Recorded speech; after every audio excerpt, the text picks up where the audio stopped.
Features ட்ரேடிங்கை ஆரம்பிக்க நோவிச்சர். முதலில் பைனான்ஸில் features trading chart UI எப்படி இருக்கிறது என்று பார்க்கலாம். உங்களுக்கு தேவையான அனைத்தும் ஒரு இடத்தில். வலது பக்கத்தில் ஆர்டர் பேனலில் நீங்க லாங் அல்லது ஷார்ட் பொசிஷன் எடுக்கலாம். லாபம் எடுப்பதற்கு கைவந்துதான். பைனான்ஸ் ஃபியூச்சர்ஸில் 125x லெவரேஜ் வரைக்கும் பயன்படுத்தலாம். இதனால் சிறிய பணியிலேயே பெரிய லாபம் சம்பாதிக்க முடியுமா? அப்சல்யூட்லி. ஆனால் ரிஸ்க் சீண்டிக்கொள்ள வேண்டாம். முறையான ரிஸ்க் மேனேஜ்மெண்ட் அவசியம்.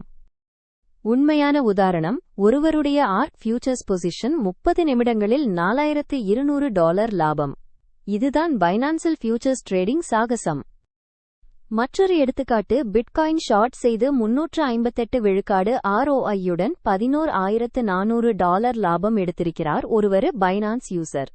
சந்தை ஏற்ற இறக்கங்களில் எந்த பட்சத்திலும் லாபம் அடையலாம். பைனான்ஸில் குறைந்த புரோக்கரேஜ் ஃபீஸ், அதனால் உங்க லாபம் அதிகம், செலவு குறைவு. இப்போ நம்ம ரெஃபரல் கோடுடன் பைனான்ஸ்க்கு சைன் அப் பண்ணுனா 20 விழுக்காடு வரைக்கும் ஃபீ டிஸ்கவுண்ட் கிடைக்கும். கீழுள்ள லிங்கில் கிளிக் பண்ணுங்க.